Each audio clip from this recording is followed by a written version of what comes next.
He had to rip that tendon up from up here. Oh, yeah. But it was just, Yeah, Smith Jeff, said- I figured out why he was hosing off. Jeff said the tendon hanging out like a juice tongue was like this long. What? Yeah, when he ripped it off, the tendon in here, and he pulled it out from wherever. What? The tendon, the thumb? What? How did you do it? So he had the line like this. And so that's Bruce's. And he had to clean it off, and then he had to here, take it Pearl. off the bottom to the boat, and then it cinched. Physics. Just took it right off. Okay, we'll call to order. That's the one way back here. I know, but it's also the high up chair. I didn't know it. I'm trying to call in Commissioner. If you turn your cell phones off, if you got them, we're on silent, please. Hello? And Hi Ben, it's Brenda Ballou. You are with PACCAP. Norm, could you? Yeah, could I get the work number? I don't think my cell phone battery's gonna make it. What's the number? It's 224-6177. Okay, I'll call right back. All right, thank you. Norm, could you lead us in the pledge, please? I pledge allegiance to the flag of the United States of America and to the republic for which it stands, one nation, under God, indivisible, with liberty and justice for all. Really liking our new board member. Pearl, sit down. Would clerk call the roll, please? Okay, today's roll call, September 1st. Hughes, Here? Lawrence, Here. Smith, Not present on phone. yep, Paquette, Here, and Vice Chair Jaffa. Here. You have a quorum. Thank you. Okay. Citizen comments? Anybody signed in or anyone in the audience? No, sir, no one has signed in. Okay. Approval of the agenda and consent agenda. You've Sorry, had that for, oh, Can you ask the audience if there's anyone? there was? For I did. citizens? He did ask if you I did. did. Did? Oh, sorry. I have, Okay. well, yeah, I sort of made a inclusive statement, or request. I'll make a motion for the approval of the agenda and the consent agenda. I'll second that motion. Vice Chair. There's a motion and a second to approve the agenda and consent agenda. Any discussion? Call for a vote, all in favor? Aye. Sorry. Do we do a roll call vote or Yes, sir. call for the vote, please? Voting on the approval of the agenda and consent agenda, Paquette, Yes. Lawrence, Yes. Hughes, Yes. and Jaffa. Yes. Your agenda and consent agenda are approved, and approved on your consent agenda are the May 5th, 2021 regular meeting minutes. Did you need to get Ben to vote too? He can't vote. Oh, can't vote because he's on the phone. I got it. Does that constitute a quorum though with You him on have the 4 phone? members. He's Oh. not counting towards the Oh, quorum. he doesn't count on a quorum. He does not. So we are really challenged with the 5-member board. Well, you have 4 present. Yes, I understand. Okay. Okay, proclamations and awards. None. I guess I'm a little surprised because we do have a couple letters out there for appreciation to a couple, our former chair and I think someone else. City Council on Monday, September 13th, your Laura Schneider and Aaron Lemus will both be delivered plaques in recognition of their service to PACCAP. Through packet or through the council? Through council, city Okay. council presents it, and you are all welcome to, of course, come and Okay, good. support them. Thank you. And Mayor Terry represented the Alaska Railroad, who I wasn't sure was going to be here. Well, I took the train up. I promised my children we would take the train this summer, so I took the train up last night and back this morning. So I fulfilled my duty with the letter of the law. It might not have been what they were expecting, but you have my report in front of you. I do have a couple additions. I just want to let you know that the holiday fair will, at least at this time, happen at the cruise ship terminal the first weekend in December. you know, obviously we're gonna have COVID mitigation in place and look to those folks to, you know, scale down and really be careful for the community. But I think it's good to keep some of those things going. We don't know what it'll be in December, so that's pending a number of things, but at this point it's moving forward. Couple things that I've learned is we'll be daylighting another tunnel between here and Anchorage. Why is that important to Seward? You know, we won't be able to daylight all the tunnels. You know, there are some tunnels that have roads rolling over, but you know, we're never able to double stack our loads because of height restrictions. So the more tunnels we daylight, the more opportunity to look towards larger loads in the future and more capacity for the rail. We're building a new bridge that needs to get taken care of and doing a number of track repairs. So it's nice, at this point the plan is to keep that south end open. We kept it longer open last year than we expected, but the longer it's open, the more opportunity for freight to come and go, which is great news. We have 3 pipe ships coming up, which I put in my report, and I think I have that in there, which we do have 3 pipe ships coming up. And that pipe will be traversed up into the interior via rail for as far as it'll go. The last Coastal Classic is this month on the 12th. Ridership has been strong, and just to talk about COVID mitigation from my personal experience is everyone was wearing masks on the train. There was someone that was flaunting the rules, and the conductor really got after him this morning, and that gentleman will not be riding the train back to Anchorage. So he'll have to find alternative methods. The railroad takes our partner communities and their health very seriously, so that was nice to see.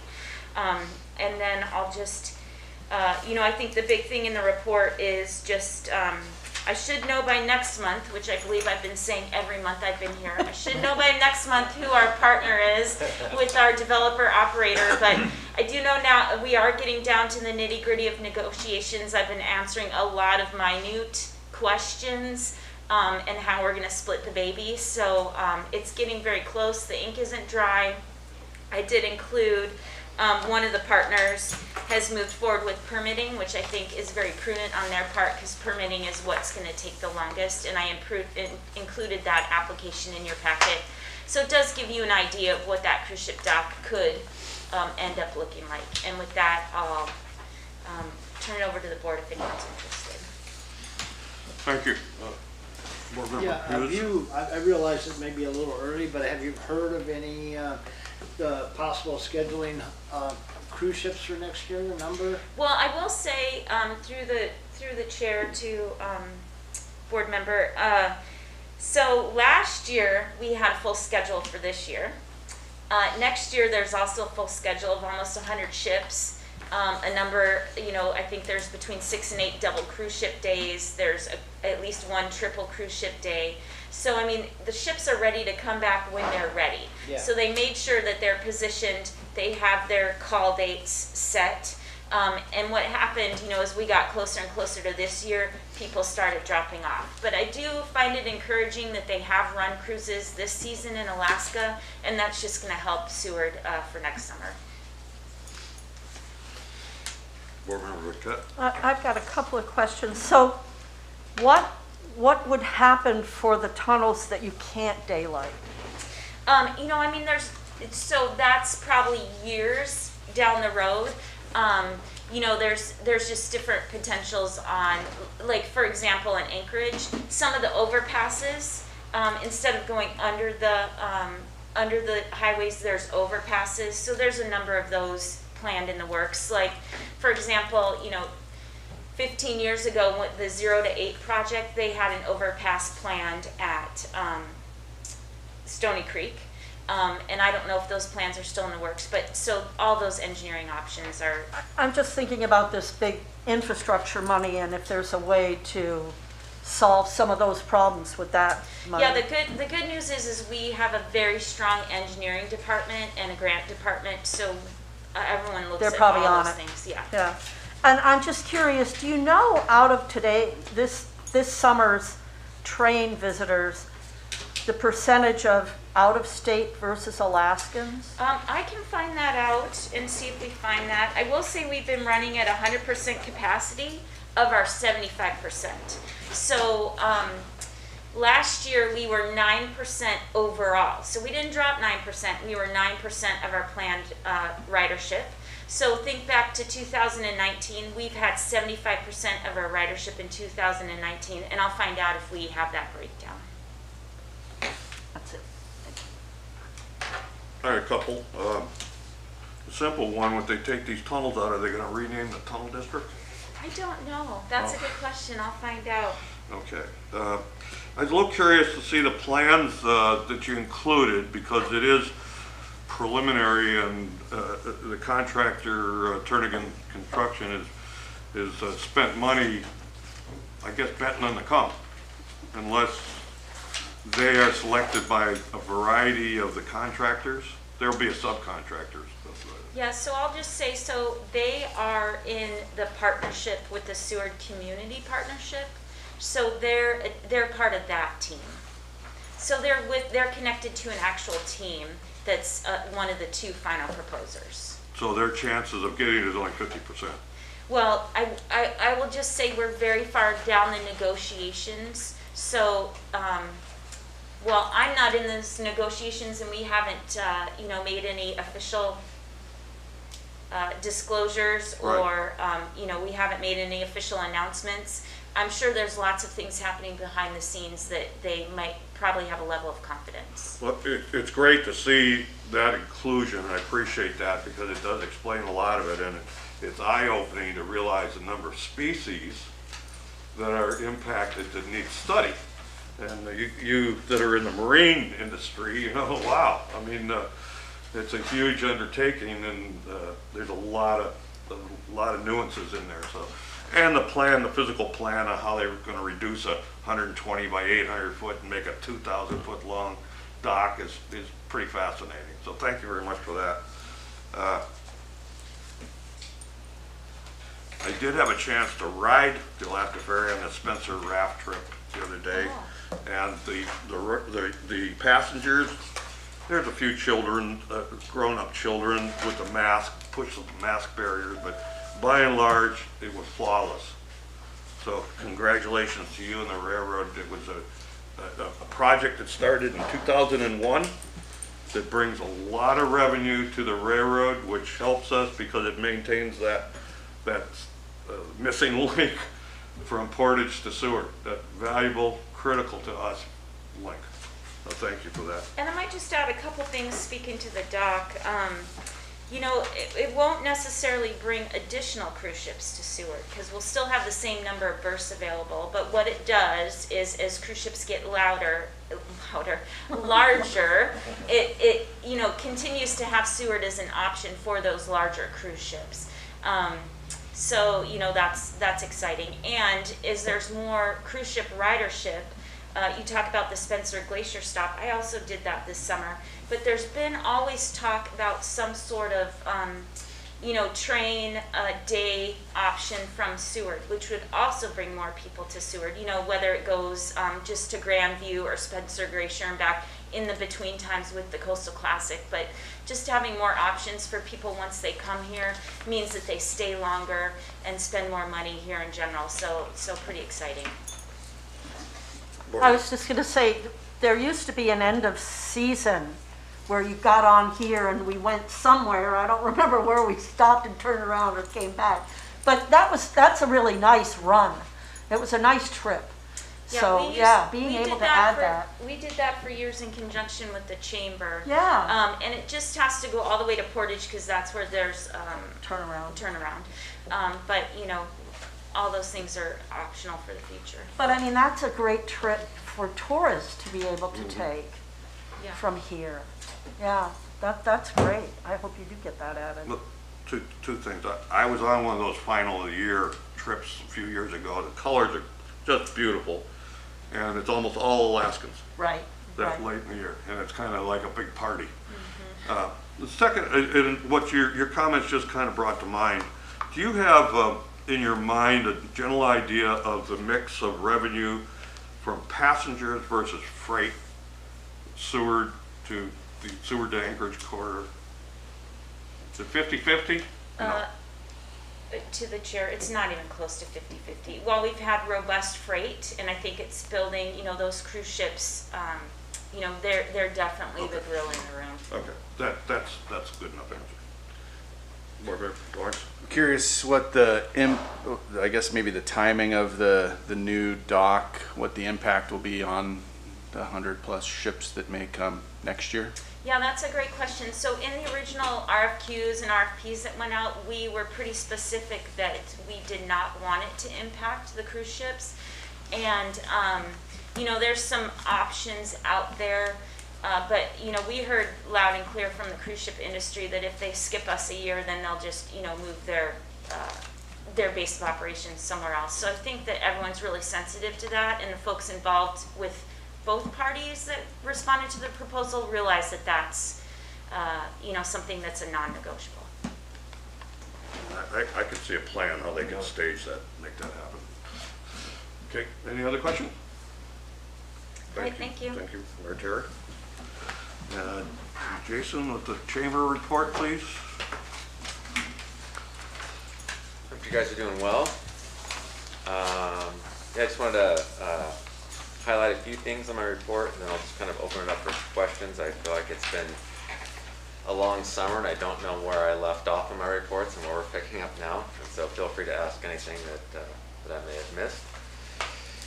One of the things I want to highlight that we're really excited about is the SBDC position, where City Council approved their portion of the funding recently, and the Chamber is going to put in some funding as well. But we believe that that's going to be a really great business venture that will help out that'll really kind of maximize the potential that what our economy has. And just their goals for the first year were about 600 hours of advising, 75 clients served, 10 new businesses started, and $1.1 million in capital infusion. And from what they've been doing from afar with very limited time, that's where they know that they can do that. And so, and we're excited about having that as a full-time position here in town, and that will be housed in the chamber building. We have part of our obligation is to house them, provide them internet, office supplies, that type of thing as well. So we are really excited about that. We're going to be posting it this next month and hopefully hiring in October to get that rolling. So yeah, we're kind of already turning the page and moving into 2022 right now with our visitor guide planning. We're going to be doing our first ever marine guide, which is going to be a multi-page booklet that will have a lot of really great pictures and just give anyone information that wants to or is interested in getting their boat worked on, and really hopefully continuing to solicit that the marine, more the industrial commercial work, or else to just looking at Seward as a port for doing freight and all those other things. And so we really want to help kind of build that year-round just a year-round business in that way, because we have that capacity and we want to continue to do that. And we know that that's what kind of kept us afloat during COVID, and so just kind of strengthens that other leg. So we are going to have that done for Pacific Marine Expo, and so that, and we've talked to some of the businesses, like I know that both Tim and Joe are interested in being able to have that to help solicit business for their businesses, and so we're excited about that. So we're going to be reaching out to our kind of our marine members soon here, because there will be advertising space available, and then we're going to have that so it's kind of evergreen, not evergreen, but we'll only reprint that about every 3 years. Okay. And then we'll have an updated kind of business listing that will go in that, and so so that way it's something that can be used over time. But we're really excited about that. And one thing too is that's not on here that I did want to mention is that we've been kind of in contact with this company. It's called Datafy, or was called C-Source. And around town for years, people have been going like, how many seasonal workers do we have? How many people are here on the 4th of July? You know, how many people come here in the wintertime? Where are they coming from? This business is actually their job. Their main thing is that they're selling is that they can, through technology use, they can actually, basically phones, they can tell you how many people are in town that are not from town. They can tell you how many seasonal workers, they can tell you how many people live here, how long they're here for. They can tell you what their like gathering points are. And so it's a really interesting research that people are able to do now and get that information. So we are talking with them right now to kind of see how that might fit for Seward. But I think that would really be helpful for our community and our businesses to understand where all of our, I mean, we do have ideas from just talking with people, but to really understand like how many people are here seasonally, how many people are here on the 4th of July, or, you know, and some of that kind of stuff. And so I'll keep you guys posted on that, but we know that kind of information is helpful for us as a community and for businesses for planning for the future. And so I'll keep you guys posted on that. So, but yeah, other than that, I'm open to questions. Good, thank you. Board Member McCaskill. So I'm curious, can that data that they have, when you say it can figure out how many people are from here and how many people aren't from here, are they doing that based on the phone number and like the billing address? I mean, how deep can they get? I don't know if it goes that deep because there's privacy laws, but they can actually track where your phone originates from or where it lives, and so it's not so much like an address. Right, it's saying like right. your phone has resided in this community for a number of years, so therefore we can say that you're a resident, or your phone comes into this community and stays here for 3 months during the And summer. then leaves. Oh, And so wow. that there's that. I mean, that data is available without breaking any type of Right. of privacy laws whatsoever. And so Be very helpful. yeah, no, it's a very, so we're kind of looking at that.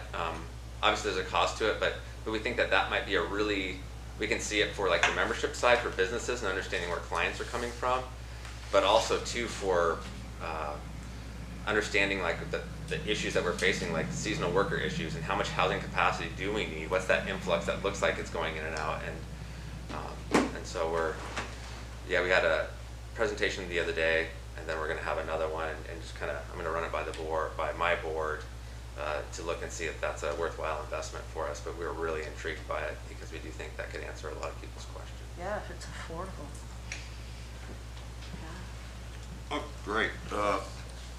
The marketing guide, and maybe it'd be the same as your regular guide, and I don't know, but is that available online? You mean our current visitor guide? Well, the marine marketing guide that you're proposing. Yeah. My question really is focused on if it's online and you're mentioning businesses, is there going to be an electronic link to those businesses? Yeah, so it's going to be really reflective of our new website, because our new website does have a marine page to it, and where it looks at SMIC, the harbor, ABTEC, everything to do with marine services. So we do have that website, but then we're going to produce like a guide that will be more for hand-to-hand relation, like type of thing, meeting with people, like here's what we've got, a tool for Pacific Marine Expo, or should we go to like Workboat or something like that. But then that guide itself, if people want to email the guide to, or have a link to it, it will be available online as well, kind of like our current visitor guide. You can get in a digital copy, and so people can look through it digitally, so we'll offer that as well. And how will you list the new tugboat in your marine services? What's that? We'll have a new tugboat in town. Right. And so that's a pretty big piece of the pie. Well, the marine guide would almost highlight that, I would think. Yep. Yeah, we'll definitely want to highlight all the services that we have here and all the capabilities, and all the businesses that are working and available. So. Okay. I'm just curious, is there a little blurb about how you can come and hang out in our bay if you're passing by? Because you know how the barges will come in here and they'll hang out here until they can go back out, Yeah. It's just like maybe a little perk, I don't know. Yeah, and we'll run it by like a Marine committee that we have to kind of put that, because they're the ones that have the eyes for that kind of thing, so we'll make sure we bring that up. Yeah. I had one other question, Jason, if I could, and this is going to be something I'll talk about later, but how does the chamber, which is statewide, and let's say jobs, how are they involved with labor and workforce development? The state labor and workforce development. Is there any kind of synergy or anything that you guys coordinate with them, talking about what you predict are needs for labor and encourage them to use state facilities to train people? Mm-hmm. So I think we're definitely like a link in that conversation. We have, we work with, like KPED is very involved in that piece. AvTech, they're very good at promoting AvTech. We do talk to the Department of Labor, and so I think it's an ongoing conversation. And I know that we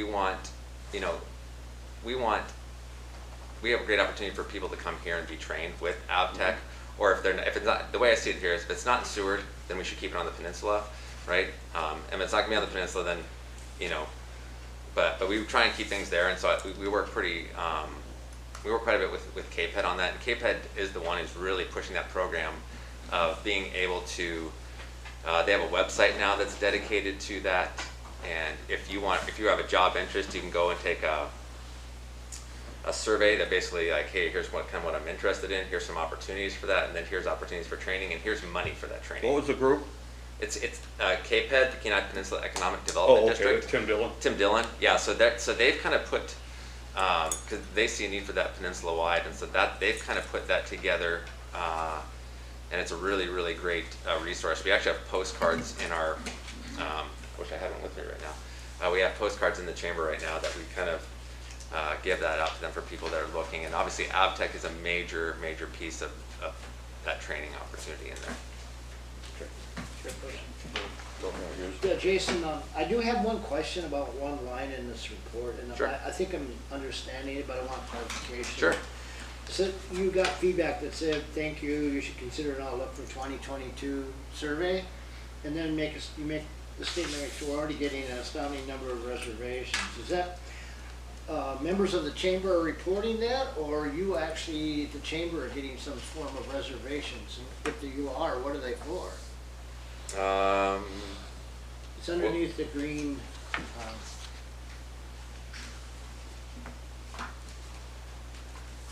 That was feedback from a business. That's what I thought. Yeah. So we are getting, I would say, significant feedback from businesses that 2022 is booking up at a rate that have probably not been seen before.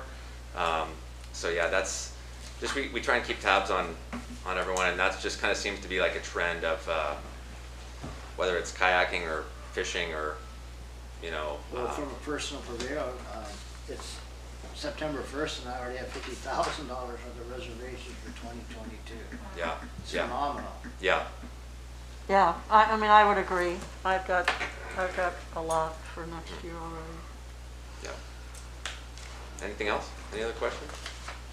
No. Thank you, Yeah. Jason, appreciate it. Harbor Master, please. Thank you, Chair, Vice Chair. So you got my report in there, I just want to add a couple of things. So, because last year the yard across the SMIC filled up, right now it's going crazy over there. We're already on the 2-week or more waiting list for boat lifts to get across the bay to get put on the beach. We are doubling up our lifts on Tuesday when we have a full crew. So we run on both sides of the bay with boat lifts. So because they're washing boats and then going on blocks, it takes a little longer for the larger boats, as we're doing one boat in the morning, one in the afternoon. If there's a way we can do more, we can, without having to charge a whole bunch of overtime. Okay, I'm going to touch on the tugboats that you asked a question for. So we call them the harbor tugs that are, they're here all the time. We have their list, and then we would call, if somebody needed a tug, we would call the companies. Usually the Junior and the Chahunta. Now, there's another one in town, so we could use that.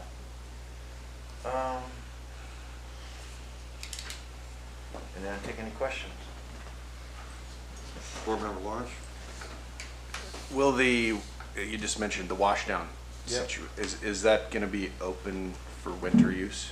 We did not finish the heated washdown building yet, so technically no. So after when they shut the water off, then all washing on the beach will stop We're talking about, across the bay. yeah. Board Member Paquette? This isn't really in the report, but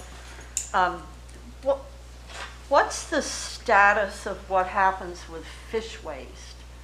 You guys just like take it out into the bay and dump it? We take it about halfway across, and then there's a shelf that drops down, and we dump it off, and we dump it there, and it usually all sinks. Some does drift to the beach, the floaters, but the Well, I was out on the water, I don't know, this week, it might have been yesterday even. No, it was Monday.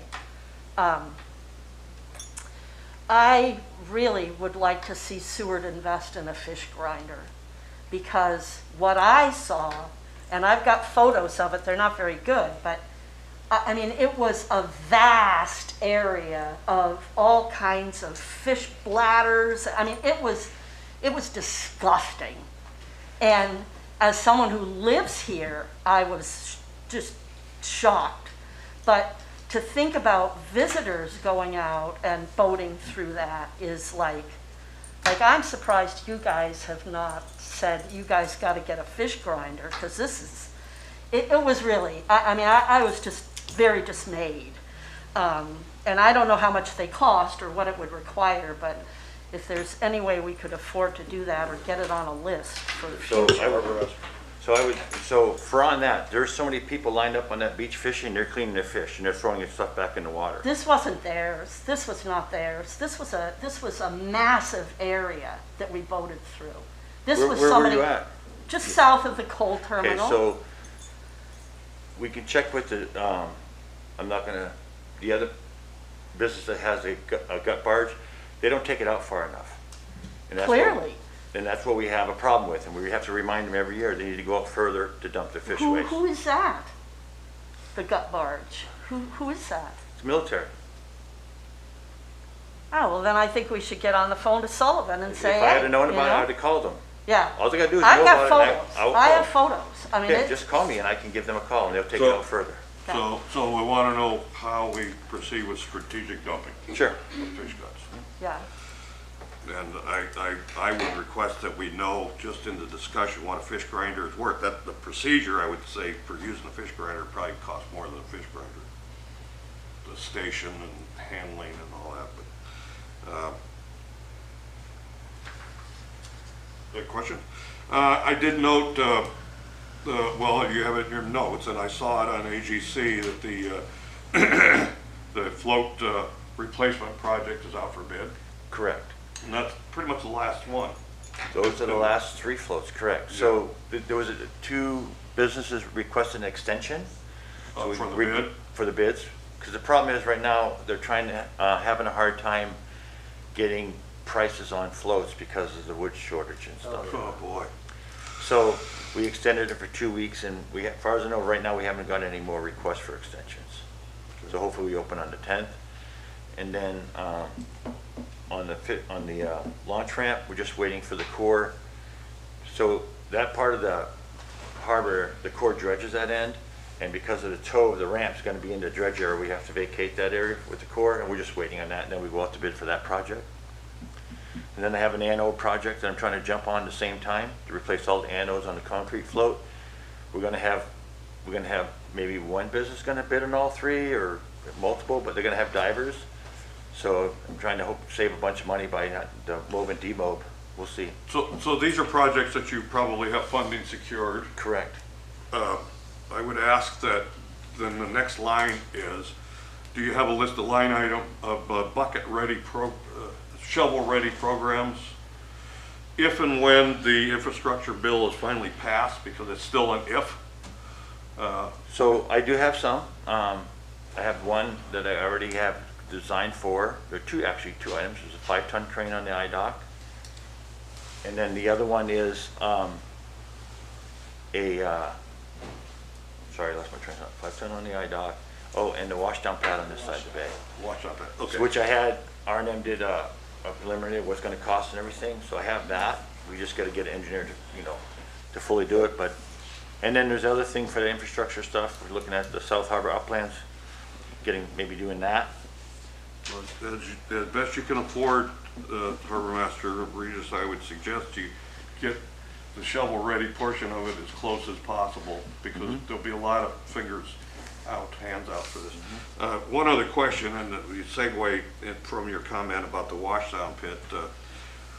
I've had several calls from Steve Lear about how cleaning is handled on the uplands. I don't know if the city has any control of this or not. Not on this side of the bay, sir. Okay. All right, well, that may be something for council to deal with, but If they do like most of the companies that are on this side of town, they're doing everything like DEP requested okay. by putting down the filter fabric and doing what they're supposed to do. So And there's a few renegades. I don't know. Everybody that we deliver boats to, they've been putting filter fabric down to catch the debris. Okay. All right, well, if there's no more, board member Lawrence? Sorry, one more. With the GK and L project, is there any thoughts on extending L or doing any new improvements? Yeah, so in the plans, I think we brought it before, so the L is going to extend out, I think 75 feet. It's not going to affect that corner. And then K is going to extend another 75 to 100 feet. And we're going to have more lineal moorage down there. So when we worked our rates in the past, we worked them based on a certain number of moorage slips. Were these additional moorage slips included in that?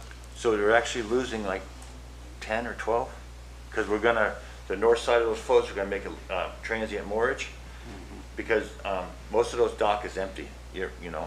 That dock is mostly empty year round. Okay. It was something in the long-range plans when we talked about rates, though? So rates, our rates, they go up by the CPI every year. Yeah. And they've been slowly, a few cents here every year, so we've been keeping up with everything instead of being hammered. If you've heard any stories about what Sitka's going through, they've raised in their rates like 10% a year now for the next 10 years. Get caught up. To get caught up. Wow. So we don't want to do that. So that's why No. this is kind of nice. Yeah, we have a few people that say, okay, it's gone up again. I go, it went up like $4 or $5. So, I mean. Okay, any other questions for Harbor Master? Okay, thank you. Thank you. And so, I don't think we have any other reports. Presentations. I see the utility manager is here. I don't know if there was a particular portion of the agenda that you were going to want to be involved with. Public Works. Okay. All right, so,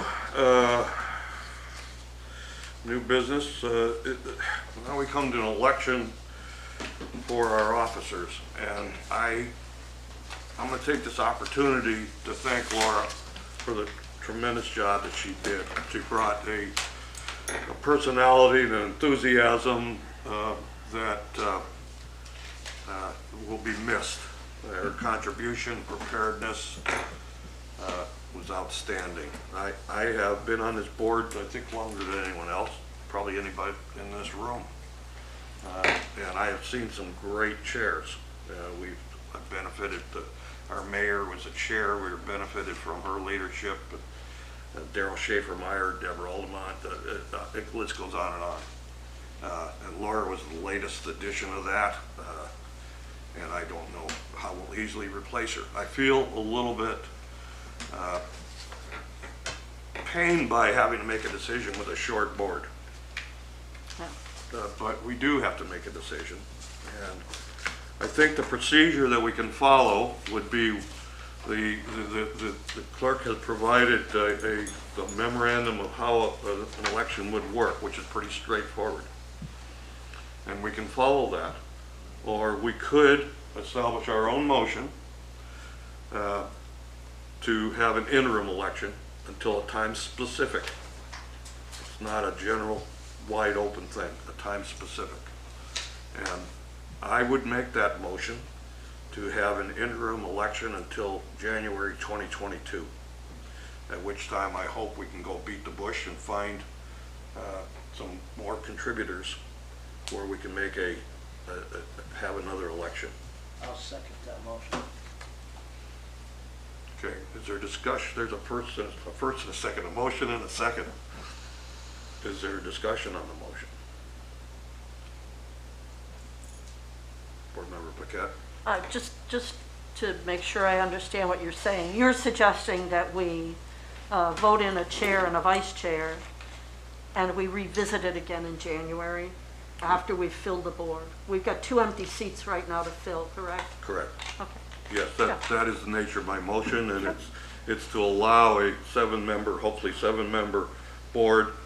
And I haven't made any secret about I'm overcommitted. I don't mind doing this job. I enjoy it, but I think there probably are people out there in the community that may offer something that the board needs. So, if there's no other comment? So can I ask, Yes, just please. so I understand what your intention is? Yes. Will you remain as vice chair until January and just act as the interim chair, or will No, I would hold an election for both the today? chair and the vice chair today, Okay, both on an interim basis. okay. And then have a new election in January, at the January 2022 meeting. And that allows for time through the holidays. Hopefully we can get board members aboard, have them with a little experience and knowledge of each other, and then select a new board. And I will say that I've talked to some of the board members about this, and everyone feels the contribution that PACAB makes is important. I think it's important. I think we've got some tremendous successes along the way. Most recently, as Board Member Smith and I talked about the interconnect policy, which is something that PACAB pushed very hard on.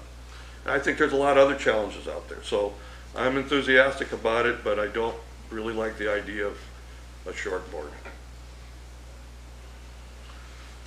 So would the clerk read the motion, please? Okay, so if I understand it, please correct me. Hold the election today for chair and vice chair with the term to serve to January 2022, and then hold a new election. Yes, Is that accurate? that's accurate. Okay. Thank you. It's first Jaffa, second by Hughes. Call for the roll, please. Lawrence, Yes. Hughes, Yes. Paquette, Yes. and Jaffa. Yes. Okay, so that motion is approved. So the chair will entertain a nomination for an interim chair. Vice Chair Jaffa, I'd like to move that I nominate Vice Chair Jaffa to sit in that position. I'll second that. Okay, any other nominations? Hearing none, the nominations are closed. The clerk, call the roll. Okay. Voting on that, Lawrence, Yes. and Paquette, Yes. Hughes, Yes. and Jaffa. Can I abstain? Yes. Okay. You are the chair until January 2022. Okay, the chair will open the nominations for vice chair. And I will nominate Board Member Paquette as vice chair. Second. I think technically a nomination doesn't require a second, does it? Because you can nominate yourself. Okay. That's the idea of that. Okay, any other nominations? Hearing none, the nominations are closed. Will the clerk read the roll? Okay, voting for Paquette for vice chair, Lawrence, Yes. Hughes, Yes. Paquette, Can I abstain? Yes. And Jeff. Yeah. Thank you. So, Puckett is vice chair to January 2022. Okay, thank you.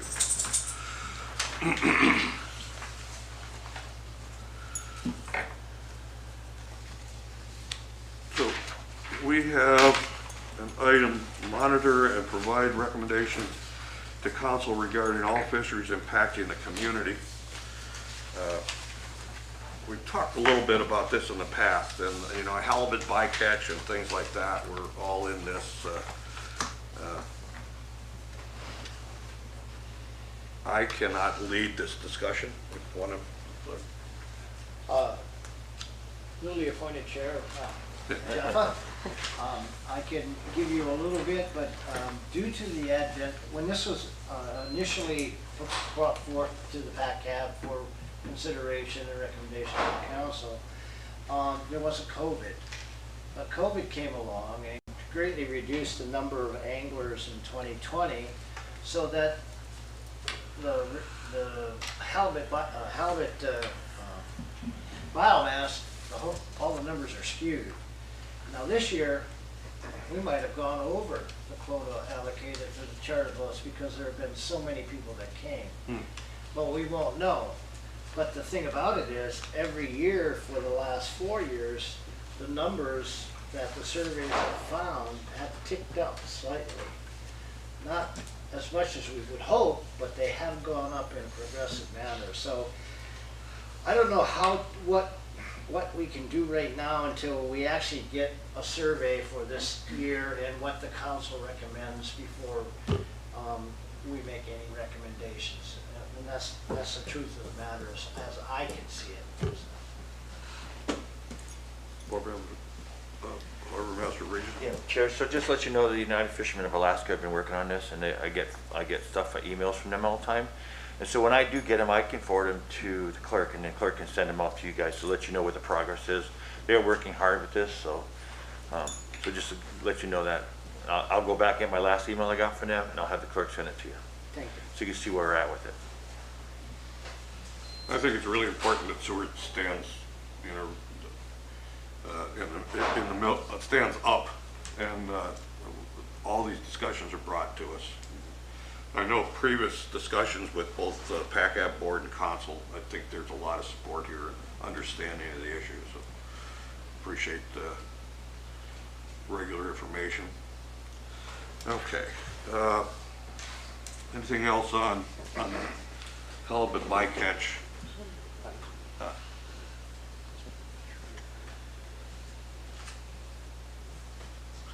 Okay, discuss budget-related items. We have a memorandum from Deputy City Clerk. Discuss budget-related items was added to the September 1 agenda by Laura Snyder. Purpose is to see if PACAB had any items that should be brought to council's attention that were related to their budget. We have a small operating budget. We have some money for travel and for education. We didn't spend much money, and that may be partly because of the COVID year. But I suspect there'll be some conferences that we will need to send representatives to, and we have an ongoing budget. This is a renewed budget, and it was sufficient in the past. Is that correct? Well, that's what we're hoping for your feedback on, because what I've done right now with the preliminary budget, so we're gonna be doing a 2022 one-year budget this fall, and I've already input or left these numbers the same as 2021.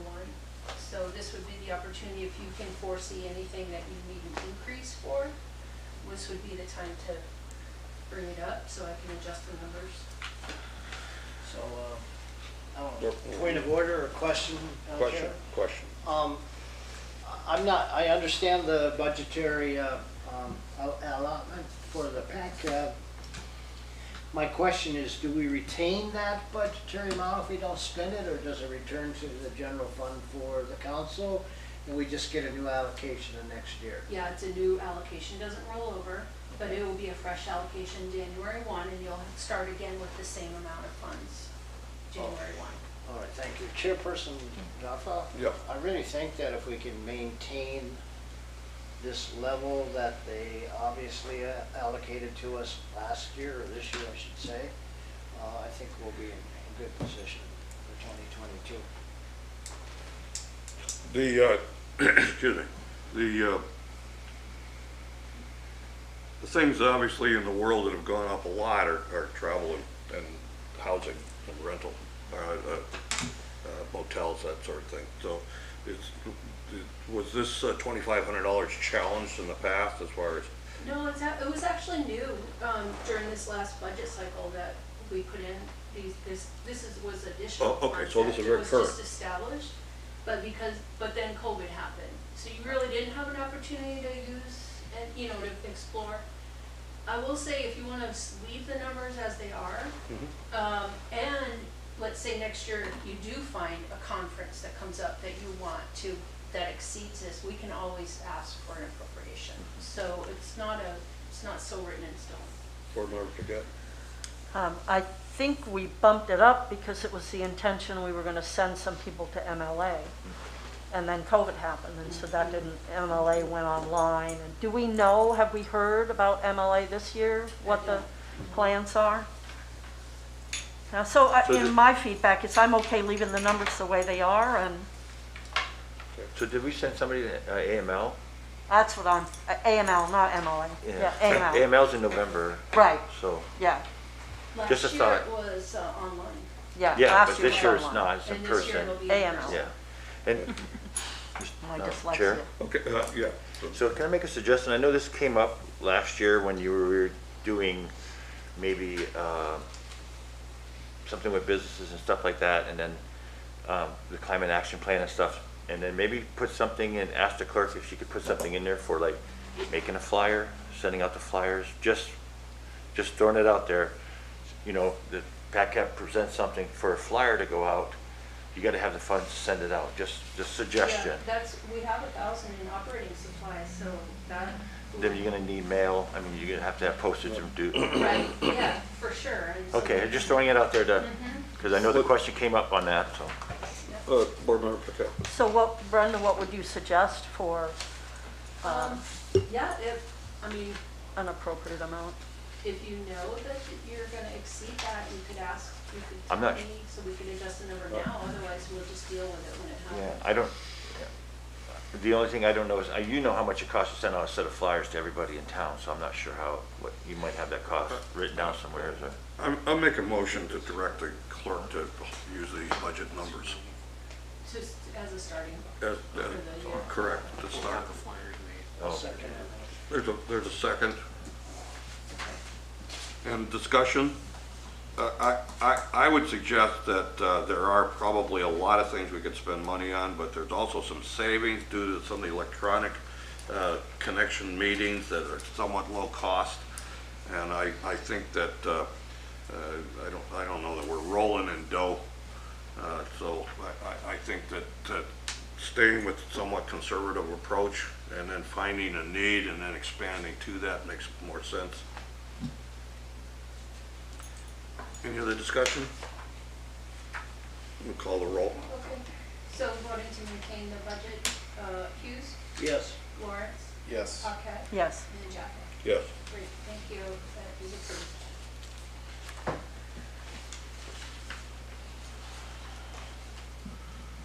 Okay, discuss a joint session with tourism, hospitality, education track. I have to say, I don't know who they are. Maybe, This is my agenda item. Okay. So when we recessed, this was like the last thing that we talked about before our break. And it's really based on something that you said. okay. So you're remembering now? Well, no, the education thing is hot in my mind. Yeah. So this was the thought that came to me at the time, and I wanted to make sure that it didn't fall through the cracks here. We talked about, just very briefly, forming some kind of coalition between the Kenai schools and the Chamber and AvTech to develop a hospitality track. so that we could start getting high school students to work in the summertime in the hospitality industry here, and maybe get Avtech to put a education track together that would help funnel workers, so that Seward, the idea would be that Seward population takes care of Seward more than now. Like, there's very few high school students that seem to be working in the summertime in a lot of places. I mean, maybe they're all in one spot, I don't know where they are. But So I some would way, have- some way to be more dependent on our locals to work together. I guess I agree with the idea of education strongly. I'm not entirely sure the synergy between the tourism and the education, although there's obviously something between everything. Would they, in your mind, be a combined effort, or are they, I mean, Yeah, that was, in my mind, it would be a combined effort, at least to have a work session maybe where we invited all of the key people, and we could have a discussion, and maybe we would come out of that and say, nah, it can't work. But I would hope that maybe it could work. I don't know. I would suggest that we might have a subcommittee similar to the Climate Action Group to discuss this amongst ourselves to come up with something. Norm has a suggestion. So Chair, so I actually, when I was acting city manager, I went to a meeting with KPED, with actually Senator Mikowski, and she was working on, with some other senators, working on getting the visas and stuff from the people overseas to come over and work, which was most of Seward's summer workers. And because of the COVID protocols from these different countries, they weren't allowed to leave. So I think that's where most of it came from, and I understand where Ms. Burkett was talking about. I know there was, I can't remember the name with the business, but they hired a whole bunch of high school kids, and they actually had a great summer. I can't remember the business, I'm sorry off the top of my head, but, and I know that the government was working on trying to free that up, but if the country's not letting people in or out, we're not gonna get the folks. So hopefully things clear up here by next year, but I understand where it comes from. There's definitely some shortage for a lot of folks. Yeah, I'm clearly confused as to why we have a labor shortage, whether it's education or inspiration. I'm really not sure, but we definitely need to train people. Board Member Lawrence, please. I can say I've been on the Avtech Maritime Advisory Board for several years, and over the years we've been discussing with the business that I'm involved in, setting up sort of an apprentice program or a combined, and it's very specific to Avtech, and it's not necessarily Kenai Peninsula students or Seward students, it's Avtech students that want to come in and get into the maritime world, and they can go to classes at Avtech, and then in the summer they can work for our company or for another maritime company to accrue sea time and things like that. So I think that the opportunity is there, certainly with Avtech, and being a person in the seasonal business that had a really hard time hiring this year. I think getting high school, college students that are from Seward or the greater peninsula area would be a very valuable tool for Seward, and that helps with housing issues if they're local. There's a lot of pluses. I don't know how to make it happen. I've been trying for 8 years to get more local hire, but it's a difficult thing. It is a difficult thing, although not impossible. All three of my children started in the tourism business to some degree. My oldest son was in Cindy Eklund's first coffee shop. And that was, I think there were very few businesses down there at that time along the boardwalk, but they got into it and other kids got into it. Now how PACAB can help move that along, I'm not entirely sure. I do think that I'd like to see PACAB have a strong influence on the education institutions here in the city, including Avtech. And I know for a fact that you're on the board, I'm sure you see it all the time, or participating in budgets. And the budgets under the current administration are restricting a lot of the programs over there and causing an enormous burden on the personnel, on the staff. And that creates there's a finite resource there. You burn people out and, you know, you've lost something a lot more valuable than gold. So how we move that forward, I do think that over the course of time, PACAB needs to look at that as an economic need. Education is, you know, great for itself. You know, once you learn something, it's yours. The one thing in life you can't take away from you is your education. But as a community, we benefit from it. If it's seasonal workers that need to know how to make beds, I mean, I learned hospital corners when I was a kid, but I'll be darned if I'm going to go do that today. So what in your desire to have this on the agenda, Board Member Paquette, would you like to see PACAB do today? You suggested a subcommittee, but with only 4 of us already here, or 5 of us, I guess, total. I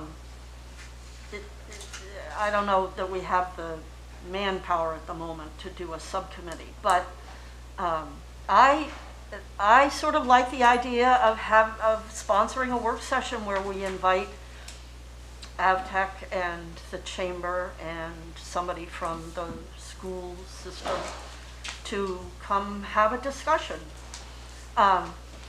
Because one of the things that I think is important is that we really address the idea that we're so dependent on foreign workers. It's not a healthy commerce to be that dependent.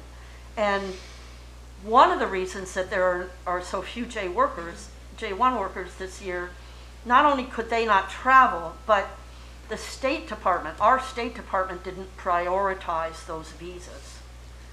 And so, you know, the town of Seward is pretty far down the list, I think, when the State Department's making decisions.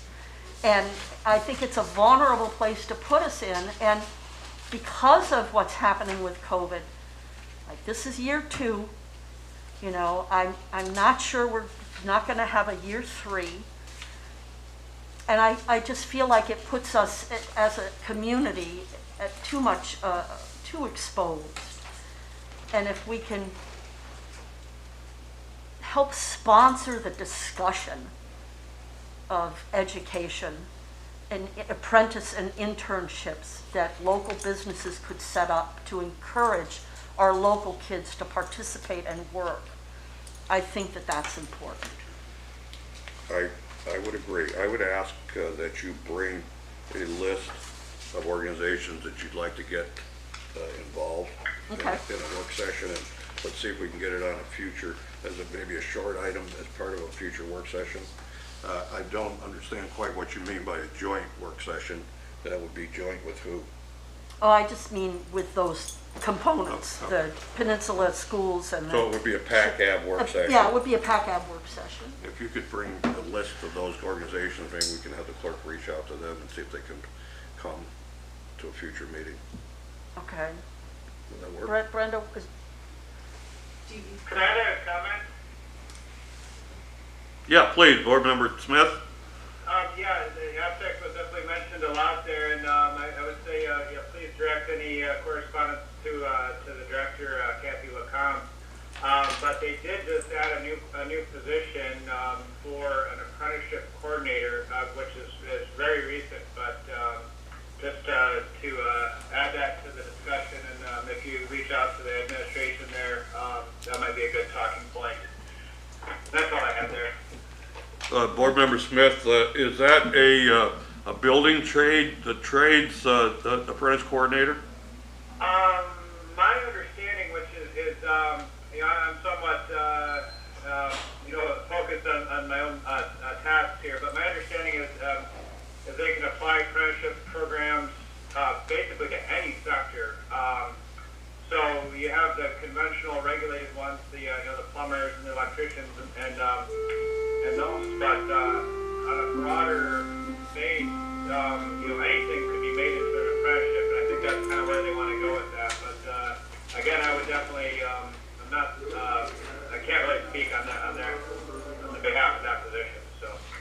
Okay, thank you. But that is new. Yep, that's good information, thank you.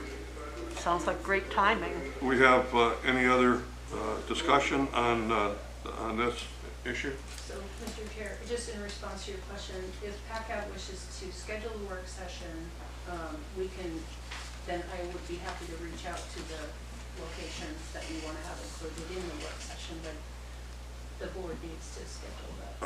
I don't have a firm understanding of all the work sessions we've got scheduled over the next month, couple of months. I would hope that we could include them in, I'm looking at the calendar a little bit, but just looking at the items wouldn't necessarily say how much time one of those is going to take. If we want to keep our work sessions at a reasonable time, we can't put everything in them. But I would say if we had board member Paquette. Do we know what's already scheduled for the work session on October 20th? If we had a topic, it should be included in here. I don't see it right now. I could- Sure, John, so we were working on that. We went up to this month, and then you were going to vote at the beginning of next month for the next work session, if I remember right. Okay. Board member Hughes? I don't know if I can make a request like this or not. I'm pretty sure someone will clarify, but the shortage has definitely impacted my business arena.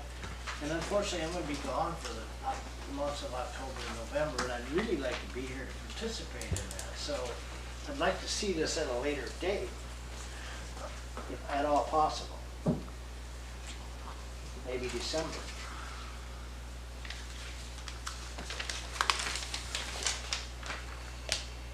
My only concern with that is that the later we go, then the longer it takes, you know. Oh, I understand. And I think trying to do something for the 15th is too abrupt, probably. I won't be here the 15th. And you won't be here the 15th. I won't be here in October either. We better get our seats filled so we can have some quorums. Well, we may Just have- on the 20th, I'll be here for the regular meeting. But the work session, October 20th, I won't be here. I think we need to look at this and see what opportunities we have in the future. And if Board Member Paquette can create the list of organizations that should be included and invited, I think then the clerk can distribute those to us and we can add as we think and then get them all together.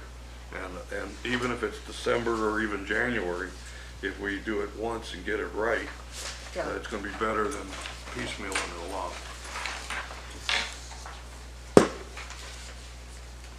Okay, any other discussion on that topic? Discuss the Lowell Point wastewater treatment facility. Again, I have, of course, been on record saying that I think the Lowell Point people deserve a voice, and let me tell you, I've heard it. Through the clerk, I think we've all received at least 3 letters this week. So, Board Member Paquette, you're very familiar with this. It's in your neighborhood. Yeah. Would you like to lead the discussion here, please? So I asked for, there's a laydown in the packet, which is actually the Public Works Director's response to my request, which actually, this was, if you look, this was in the June packet, our last meeting in 2020. I'm not going to go through it, but I know that when we received it, the chair at the time, Laura, was very disappointed with the tone of it and with the way it went. We had intended to bring it back and discuss it in the fall, and then that fell off the radar because of COVID and other stuff. And then now we all know, see, hindsight is 20/20. And we can all look back now, and I hope understand that I was onto something when I submitted that request to have the discussion in 2020. I was attempting to save the city of Seward from what we all went through this winter and spring. It's my belief that as a board member, I was not treated with respect in the response from city staff, and I think that that's worth noting. I personally feel as if I am due an apology. I'm not asking for that, I'm just expressing my concern that when community members, whether they're sitting on a board or not, bring critical issues to the administration, I don't believe that the response that administration gave at that time was appropriate. And I think our hindsight would tell us that. So I believe you've received more than 3 letters. That I could know be. George Walker sent one, Terry Arnold sent one, Kendall sent one, Sue Lang sent one. Sue Lang sent one, so there were at least 4. I believe all of them asked for the facility to be relocated, which, again, I know there's some things happening in administration in the background, and you've got somebody looking at it and all of that. But because the discussion started last year here at the table, I just really wanted it revisited. Okay, I think that's fair. We have the utility director here, and I have. Public Works. Pardon me? Public Works. Public Works. Public Works Utility. Chair Jeffrey, so, yeah, ask Doug to come so he can give you a briefing of everything he's been doing since this came out, all the stuff that he's been doing to the lagoon, so he can brief you on what he's doing. I would like, not utility director, Public Works Director Schlosser to speak to us. I will preface that by saying that I have dug into this a little bit as far as what other facilities around our area do. I have knowledge of quite a few of them, having worked in a lot of them. And I will make sure, and I would ask that everyone appreciate that what someone writes may not be taken, it should not be taken out of context. And I'm coarse and abrasive, which doesn't mean I'm a horrible guy or that I'm wrong. I read this a little bit differently, and I would just, I'm not trying to defend the Public Works Director. He can do it for himself. But if you would like to respond to current, are you aware of current complaints? These complaints were from 2 years ago, this letter? It was last summer, yeah. So they're Last current spring. letters, were those directed to you as well? No. Provided them to administration. So you may not be aware of these 4 new letters? First I've heard of it. Well, that's a little unfair to have you have to comment on that.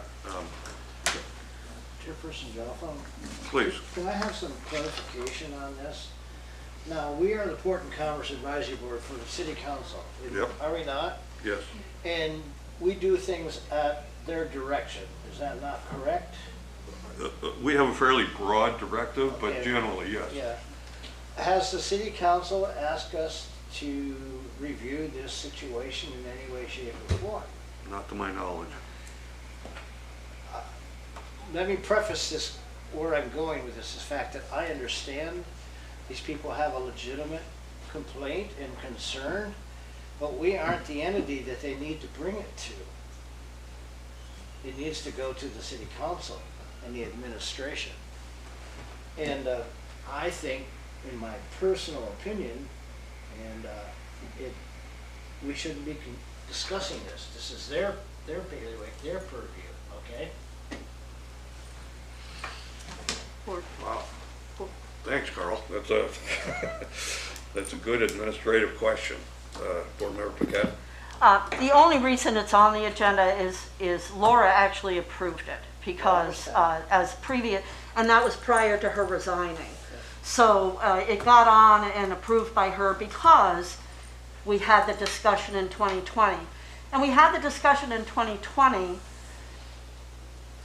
It was justified based on the word commerce in our board title, right? If we are here to help with the development of commerce in the city of Seward, there's a significant impact when the place stinks, right? And although it didn't get to town this year, it did get to town 5 years ago. And so, so that's why it got on the original discussion in 2020, and it's why she felt it was appropriate to bring it back. I can understand where, you know, if we decide as a board that this is outside our purview unless the council gives us direction, that's fine too. And,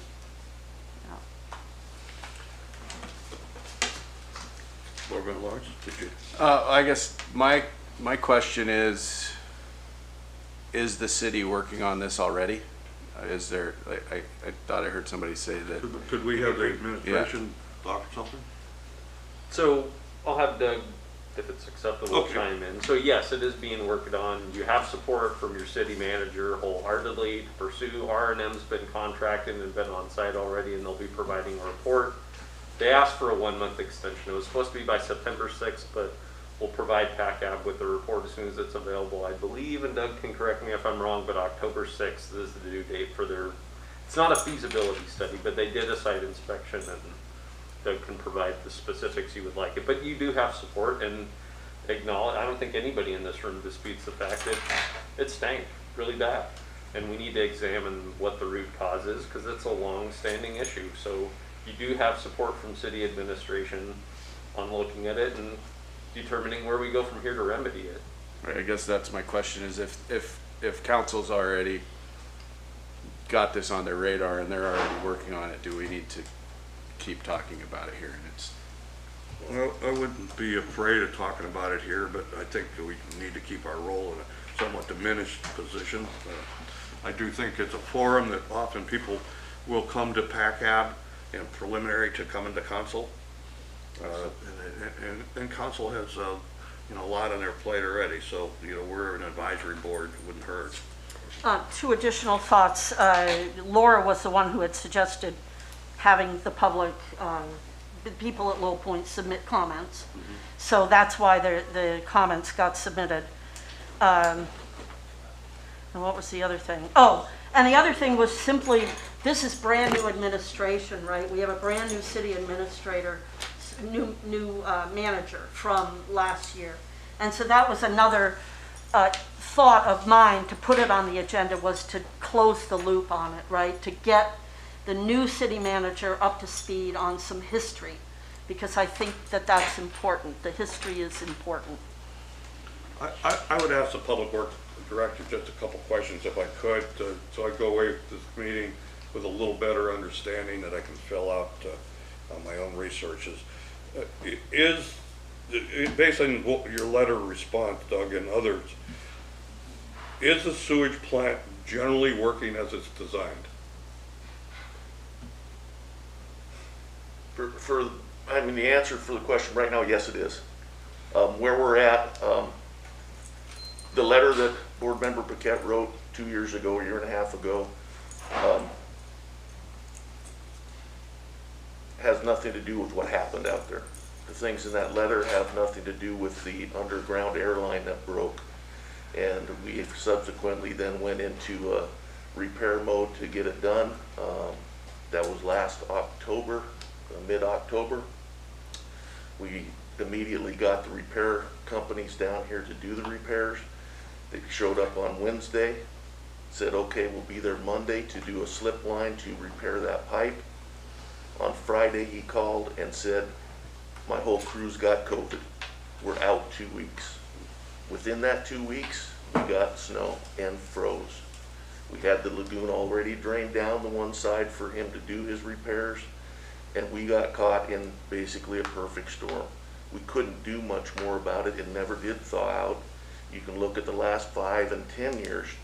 How many times has it froze in October, mid-October? Not many.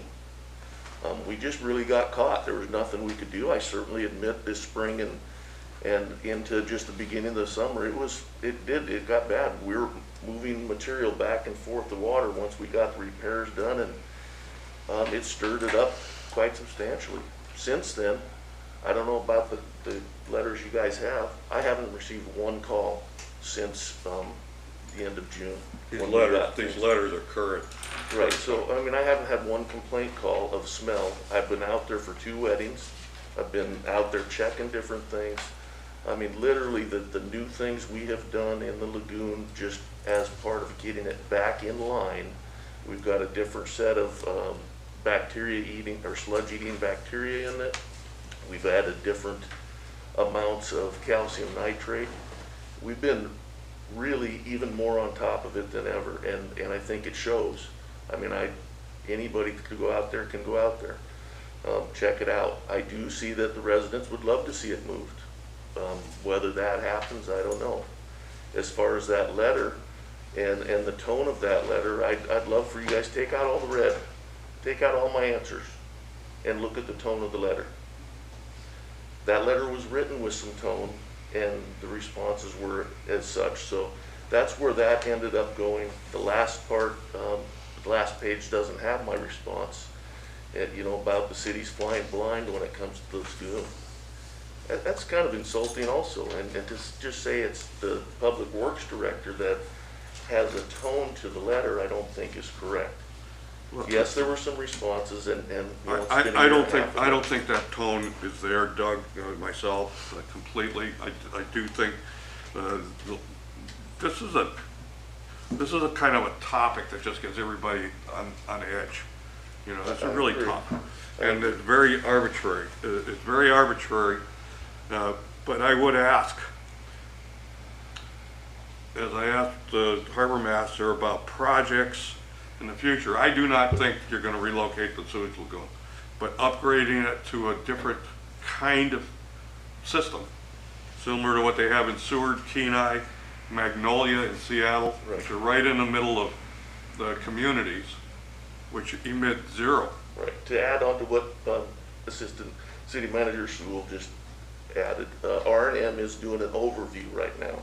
In the overview, they're to be looking at capacities, they're to be looking at how things are operating, what things are going on, where it's at. They're not doing like a full drill all the way down in study, but ideally what comes of this study, they go through it, and that would lead to doing a 20-year master plan.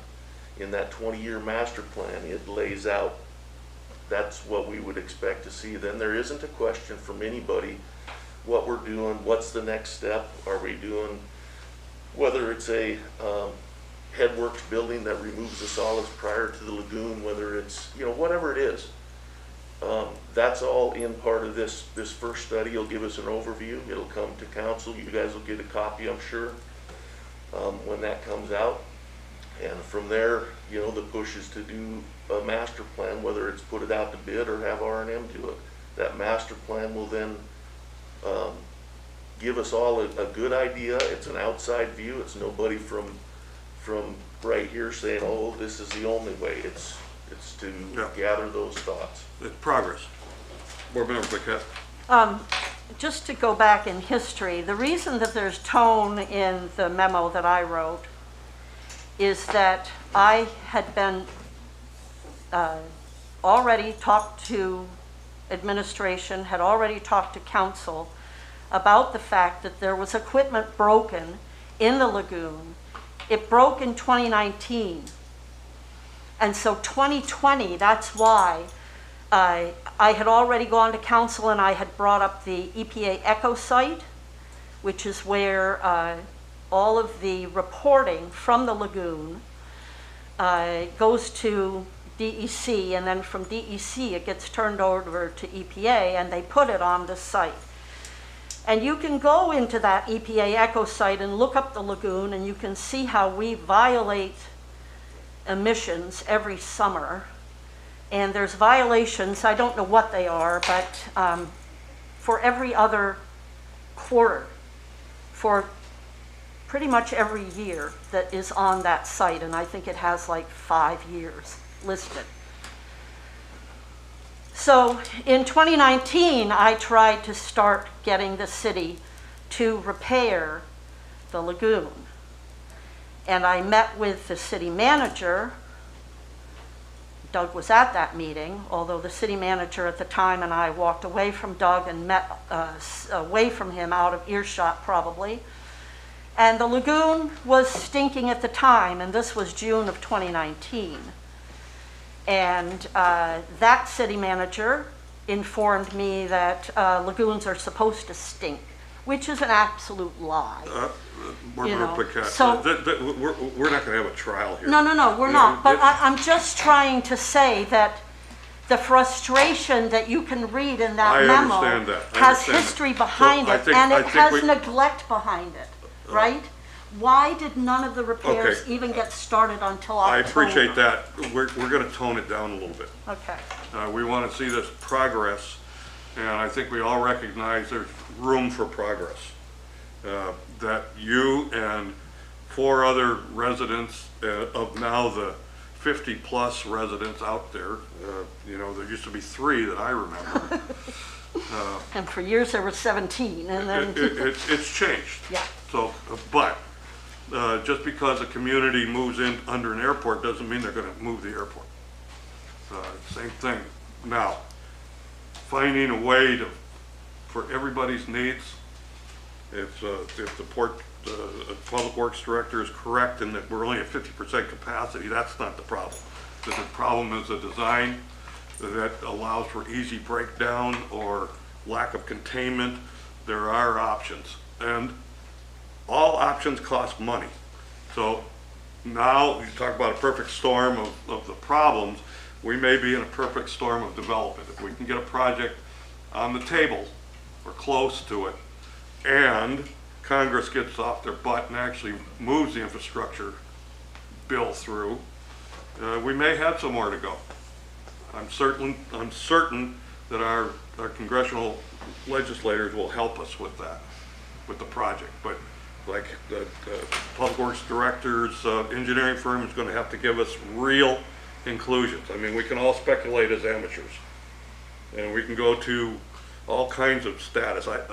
I brought a series of books I was going to talk about. I live by rules. I have the ASME code, which is a 12-volume set of rules. But you can apply them in a whole lot of ways. You find what works, and that's the one you use. I think we're going to need to move this forward, this discussion. And if it's already with council, I suggest that the clerk provide the Public Works Director those letters so he at least knows what we're talking about. Administration has those letters. Because it's certainly not fair for him to be in the dark about what our fellow neighbors are talking about, even though they, like I am, from outside the community. We're all in the same bed. More about you? Yeah, I just I want to commend the Public Works Director on the fact that he's in a really tough situation. He is constrained by regulations, rules, laws that and ordinances that the city of Seward had passed, the state of Alaska. He's also constrained by money, and that ends up being the bottom line. This money, it's a system that probably can be fixed. It's just coming up with the funds to do that and a solution. And I think they've made a good step by hiring the engineering firm to try to provide that resolution for them. But I'm pretty sure he's more than on board with trying to get the solution and the problem solved. So. Yeah, and that was the other reason to put it on the agenda, was simply because there is supposedly maybe this infrastructure money coming. If we can be in a position where we can say, hey, you know, maybe we don't move it, but maybe there's a new facility somewhere that offloads some of it, you know, some of it goes that way, some of it goes this way. Always in the past, the answer has always been there's no money, that's never happening, and there is money and it could happen is where I am at this point, and Good so, point. Good point. that's- Well, there's that's a all. potential for money. right. Board Member Lawrence? I would ask that the Public Works Director or the administration bring us some conclusion, executive summary of the engineering report, so we can close our portion of this, and if council asks us to move forward, we'll have something. We'll bring a copy of that report as soon as it's available. The only thing, if I may, Sure. Chair Jaffa, just to share with the board, so city manager and myself had the opportunity to meet several times with both our state and our federal lobbyists over the course of the last couple months. Kind of word on the street in DC is that they've agreed to vote on the federal infrastructure bill by the third week of September. Just some internal politicking that I won't bore you with. The other encouraging piece of news out of that is that this federal infrastructure bill is not going to be a one-time shot where all of a sudden in 2022 you get a batch of dollars and by golly, if you're out, then you're out. No, it's going to be drawn out over the course of 5 years, and so the goal is to get projects to shovel ready. There is money in there for water sewer projects among a host of other projects, but I guess city administration took that to be an encouragement. We're positioning ourselves now in conversations with our lobbyists and our legislators to be in a position to access those federal dollars when the opportunity arises. KPED's been instrumental in a lot of those conversations as well. So Seward's doing everything we need to do to be ready when that bill hopefully is passed. And there's going to be money on the table for a variety of projects, and certainly we will provide PACCAB with a copy of that report from R&M when we have it. Thank you. Okay. Everything else, Doug? No, I think it's just, we have, those things are being looked at, and we'll see where things go out. I think that what's going on out there right now currently has been actually a really good measure of where it's at.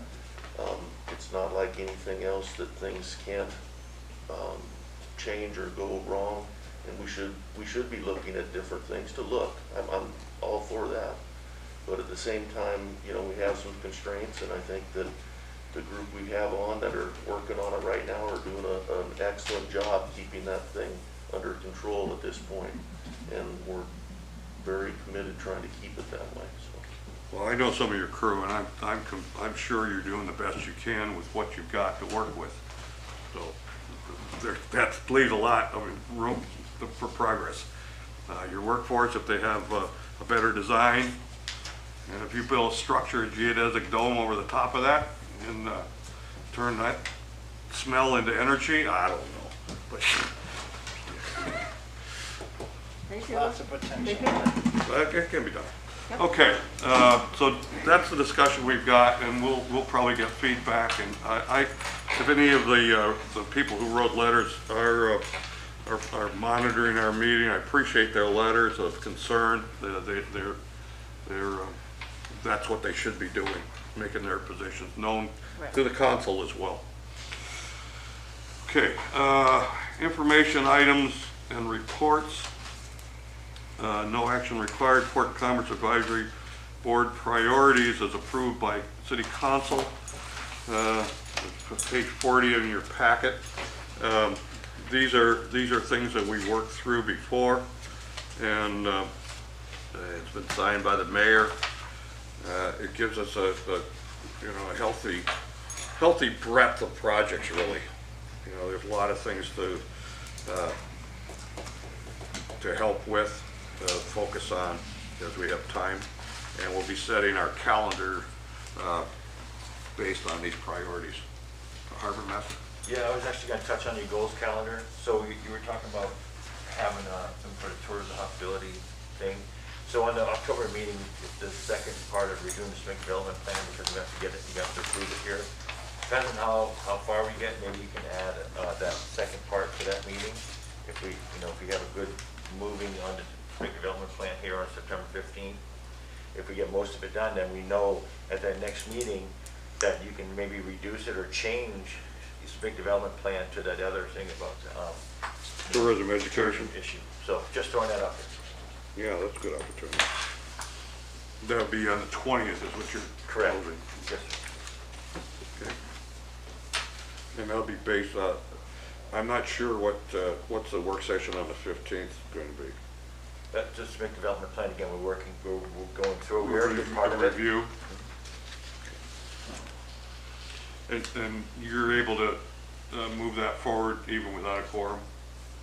But we have to have a quorum for a work session. Who won't be here September 15th? I won't, but I might be able to call in. That doesn't make the quorum, does it? No. But if Ben can be here and the rest of us can be here, we'll have a quorum. And I'll just mention the applications for PACAB are on our website, so anyone you know. I've been asking folks too, so. Have you received any applicants? So that's going to be in my comments as well.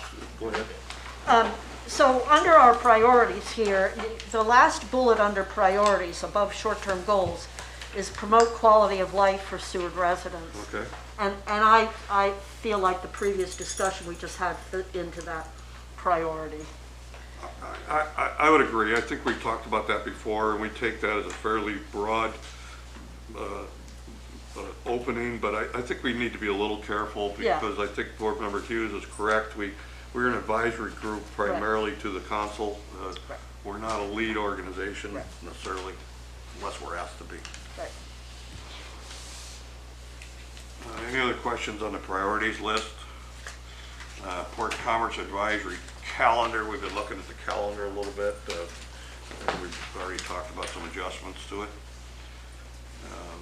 October 14th, Historic Preservation and PACAB Joint Work Session.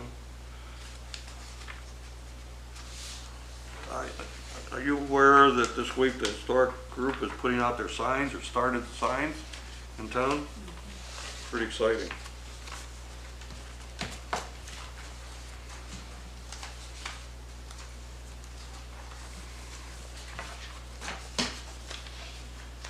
Is there anyone that knows they won't be here for the October 14th? We won't. I will be gone the whole month of October and November. So. Okay. We'll come back with a tan. Yeah, right. Yeah, finish the tab. Okay. Well, we'll hope we have enough participants for a meeting. And so that concludes item 8, our informational item and citizen comments. Do we have anyone signed in for citizens comment? We have one from the audience. Christy Terry, Inside City Limits. I just wanted to mention businesses that are looking for maybe the teenage age group of workers. A number of my children have done paid internships through the counseling department at the high school, and that can even continue over through the summer. So if businesses have a position that they're willing to, document the person's hours and send a letter and have it be a work mentorship, that paid or not paid, my kids always did paid with businesses. And they might contact Connections, because I had a child that did a work mentorship for school credit all summer. So that's a possibility for folks. And then this is just being 22 years in Seward. I think that when something comes before a body, whether it be council or PACAB or HP or P&Z, if that topic on the agenda has an agenda statement, so working with the deputy clerk, if she's your point of contact, or Norm, to have an agenda statement so you know what your actionable item is, people have time to collect backup, and then the public is able to look at not just a title, but being able to look in what the issue actually is and what's being discussed and what the point is. And then even PACAB, the members have a chance to come prepared with what that person's bringing forward. So on council, if a specific council member wants to bring something forward, then they work on the agenda statement and the backup. And so that gives everyone the ability to review things ahead of time and kind of get your mind focused. That's not as any position, but myself being in city government in Seward. So thank you, great meeting today. Thank you. Okay, anyone else? Okay. Board member comments. Board member Smith. Good meeting. I don't have any specific comments, but definitely look forward to seeing what we can come up with for getting educational partners around the peninsula involved in that discussion. I welcome that, and I look forward to hearing it. Thank you, and thanks for accommodating me on the phone today. That's it. Thank you. Board member Lawrence. I think my main comment would be that we would really love to see 2 more people get on the board. So grab an application if you'd like to, for anybody that's watching, if you'd like to help with the progress in Seward. This board is great. It's, I don't know how many years I've been on it, but we've seen lots of changes over the years with SMIC and climate action plan and things like that. And I think that we just need more people. Sign up. Vice Chair Paquette. Thank you, everybody, for coming and watching and listening. Definitely, if you're interested at all, remember that the open seats, you don't have to be inside the city limits. It's one of the few boards where you can participate in local government without being a member or resident inside the city limits. So we've got 2 open seats. It's important. Thank you. Board member Hughes. Thank you, Chair Jeff. I do have both a comment and a question. The question's for the clerk. If I'm able to participate in these regular monthly PACCAB meetings, not the work sessions, the meetings, telephonically from where I'm at, you said, I think earlier I heard that does not constitute a quorum if I'm able to participate. Is that correct? You can listen in, but you can't vote, and you're not counted towards the quorum of the meeting. Yeah. Well, I think I'll be able to participate telephonically while I'm out. That'd be important. Okay. Yeah, that would be great. Okay. Well, I thank you for your.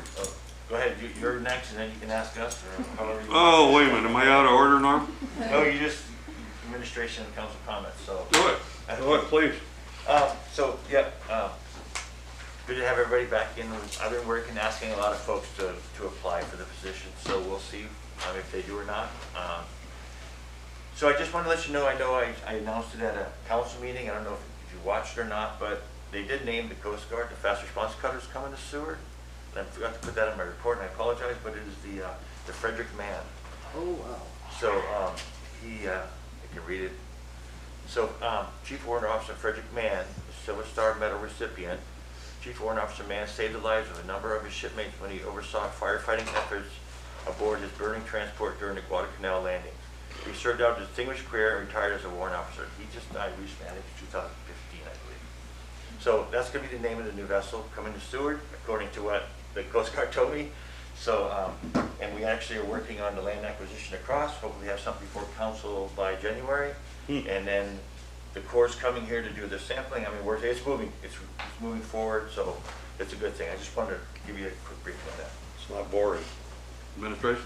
I just want to echo comments earlier that administration is very supportive of moving forward with the lagoon discussion. And you've got a city manager that's very supportive of fixing that issue. So we look forward to interacting with PACCAB more on that issue, and I can assure you that as soon as the report's available, you'll have access to it. So that's all I have.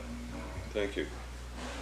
Well, I've encouraged that the group that we have and the discussion we had, this is not a role that I had relished. I've been on the board and vice chair and a member for a long time, and it's not that I don't know how to run a meeting, but I think there are other people who can and add something to this, and I'm looking forward to them stepping up.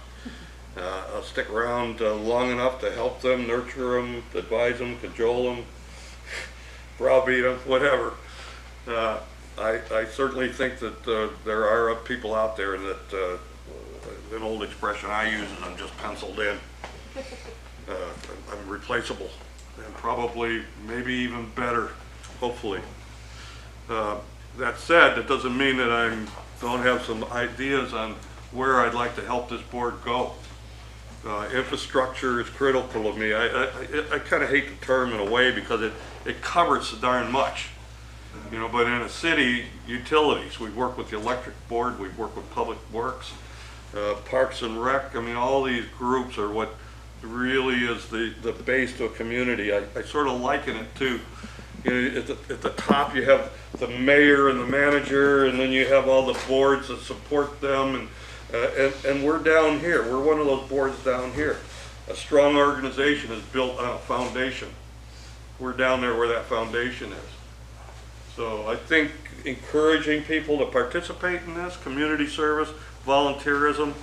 Unfortunately, good volunteers are already busy somewhere, but you know, the balance between loaded and overloaded, that's where we gotta be. One more thing, I'm sorry. Yes, sir. Like I said, Coast Guard, more things popping in. So JAG got the sole source replacing the engine on the Mustang. Oh, Wow. So they're going across on Friday, and JAG is going to replace the engine on the Mustang. So it's a start, and then I talked to some JAG people, and they're going to look at maybe getting the cradle here to lift the new FRCs. So they don't have to run all the way down to Seattle or wherever to get fixed. They can actually do it here at Seward. So they're working on that. But it's pretty cool that they got the sole source, the government sole source to JAG to replace that engine. So one of the most exciting things, I'll just add on that, one of the most exciting things to me is to see what started as a fiasco at 4th of July, where the city had to pay a failed contractor money to something that is not only creating jobs, it's making people, valuable people, a decent living and income, which, and these are great opportunities for the city of Seward, and between them and what's happening on this side, and our former chair, gosh, I'm so excited. I'm not in that industry, but I admire it from afar. So, good on all of you. If there's nothing else, board member Hughes. I just want to let everybody know that we had the opportunity, the Healy was mentioned earlier, and we had the opportunity in my business to take a large portion of the crew out fishing, and they love Seward, and they had a blast. And they definitely want to keep coming back. I had a blast in your boats too, girl. Okay, nothing else? We're adjourned. Yeah, you're right, Carl. You